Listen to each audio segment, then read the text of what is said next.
The moment my world shattered came one evening when my wife sat opposite me at our kitchen table. Her gaze icy and her voice devoid of any tenderness. She spoke words that cut through me like a blade. Every day I've spent with you feels like a mistake. I've decided to open our marriage. At first, my mind couldn't process the declaration. It was as if the years we'd spent weaving a life together. Years I thought were grounded in love and trust, dissolved into a cruel mirage. For 12 years, I believed we were partners, facing life's highs and lows as a team. I recalled nights when we were broke, sharing laughter over greasy takeout, and the way she gripped my hand tightly during my father's funeral, whispering that we'd conquer anything side by side. Those memories flooded my mind, only to be swept away by the coldness in her tone as she revealed that none of it held meaning for her anymore.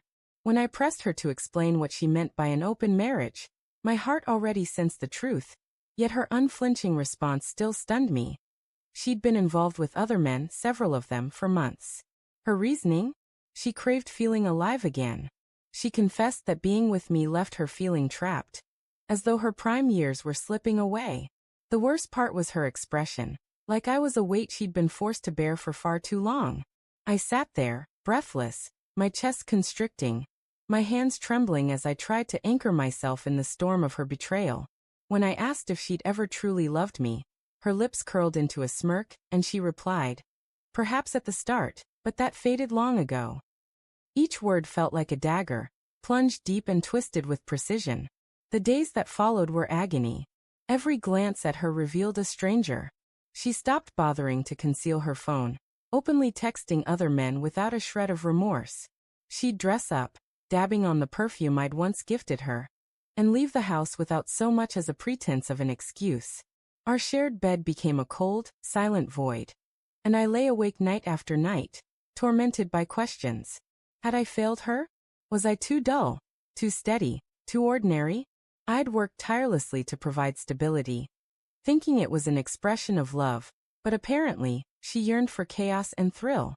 Instead of confronting whatever was broken between us, she chose to shatter our bond and discard everything we'd built. One night, desperate for a flicker of hope, I tried talking to her again, searching for any trace of the love we once shared. But she looked at me with pity and said, "You don't understand. Life's too short to waste on someone who no longer sparks anything in me." Those words crushed the last fragments of my hope. She hadn't just betrayed me. She'd erased our entire past as if it were meaningless. Friends and family began to notice the toll it took on me. I shed weight, my smile vanished, and I dodged social gatherings, unable to face questions about what had happened. Some suggested I forgive her, that we could rebuild. But how do you reconstruct something when its foundation has been obliterated?